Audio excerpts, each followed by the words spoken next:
It's the Friday Night Frenzy on News 18. Sports from where you live.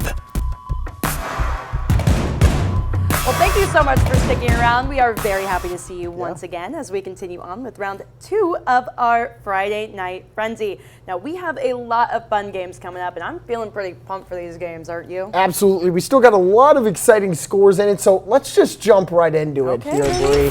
Heading over to Schumann Stadium, where the Bearcats are pretty familiar with it. It's Muncie Central coming to Lafayette. Jeff. Lance Crowder was dominant around the end zone, finding DJ Young downfield and past the pylons. The Broncos were all over the scoreboard tonight. The Bearcats had a lot of time with the ball, and Leo Boyd was running all over the field. He was nice enough to invite me to that play. Although the Bearcats were moving to the chains, Jamison Connell had to let everyone know whose house this is. Connell was fired up and fueling the Bronco defense, leading to stop after stop. And then this happened. Clock winding down, one player thrown up to put the Bearcats on the scoreboard, and Micah Lillard comes away with a diving interception. He puts the nail in the coffin. Broncos dominate the Bearcats 41-0. Well, then, if you thought your game was a boat race, check this out. West Lafayette hosting the Bombers of Rensselaer, but only one team would be blown out of the water tonight. Second quarter, Bombers on the move with a quarterback keeper that ends up getting stuffed by Westside's Porter Matrone. Defense really trying for that shutout tonight, but the secondary can't have all the fun. Later on, it's Carson Kitchell finding the hands of Nico Rumbakas, who drives 20 yards into the end zone with force to get another score on the night. And check this out, it's Rumbakas again, but this time with the PAT. And I guess he had to finish out that scoring drive himself. Westside defense would be a brick wall throughout the final minutes, and now the offense was trying to score and finish the half on the right note. But there was only 3 seconds left when this play happened on the clock at this point. Things were looking dire, but there's no need to fear because Kitchell is here. He threw a dart to Dawson Martin, who would score another and help his team go up 20-0 at half. Well, that score, like you guessed, that's how the game turned out to be, and West Lafayette won another one 40-6. And that was a very dominating win, but honestly a very fun game to be at because West Lafayette did celebrate 100 years of football tonight. That's awesome. So literally there's no better way to have a game like that with all of your alumni there. Huge night for them. Huge night is just an understatement. How much fun is that? But we got to see how Frontier and TriCounty play. Sports 18's Gabe Overmiller is with us in studio to give us those scores. Gabe. Yeah, guys, as always, I've got 2 games on the docket tonight, and it was a perfect night for it in White County. Our first stop is at Frontier with the Falcons playing host to the Irvington Prep Owls from Indy. Frontier running out of the gates fired up here, and a good visual for how this game went.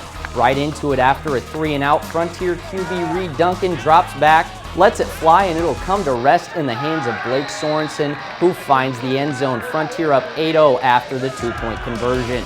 Another defensive stop means another Frontier possession. This time Duncan doesn't have anyone, so he lets his wheels do the work. He dodges about 4 Owls here and strolls his way into the end zone for another Frontier TD. Frontier goes up 16-0 after another conversion. Defensive excellence from Frontier is going to get them the ball back yet again. Frontier finding the end zone in about every way possible offensively. It's Jason Newton's turn this time, snatching the pitch and walking in for the touchdown. Falcons with the ball in hand again after a fumble recovery. Yes, folks, we're still in the first quarter. Griffin Prickle with a few stiff arms to evade the D, and he too finds the end zone. Frontier up 32-0 at the end of quarter 1, and they just keep it rolling, winning big with a final of 67-8 at home tonight. And quick trip down the road, and we've got a homecoming game at TriCounty. Cavaliers taking on the South Newton Rebels. Shout out Cavs student section for bringing the energy tonight. Had to get them in there. Turning to the second quarter, Rebels up 12-8, but Cavs trying to flip that script, and a toss to Gabe Sanders to convert on 4th down is a good way to start. Like the name, by the way, Gabe. Next play, handoff to Jonathan Pearson, and he carries about 3 Rebels with him across the first down marker. Cavs still marching down the field. And who better to cap off the drive than Pearson? He bounces to the outside and walks into the end zone for the score. Cavs now up 14-12. South Newton gets a turn with the ball before halftime though. Fake handoff so hard, I lost the ball for a minute. Eventually found it though, still in the hands of Evan Krug, who lets his wheels carry him about 20 yards downfield.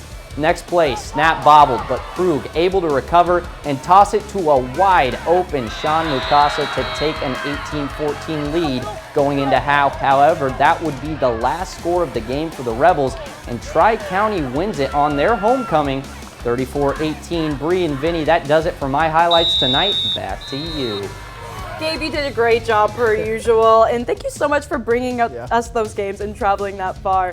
And you know what? This has been such a fun night of the Friday Night Frenzy, but we still aren't done yet. Yeah, we've got one big game, and we still got to look at our game of the week coming up. Sports 18's Kelly Hallinan lets us know how this week's game of the week went. We'll also hear Bree and Vinny's top plays of the night. Check out how sectionals went for high school girls golf. Stick around, that's coming up next as the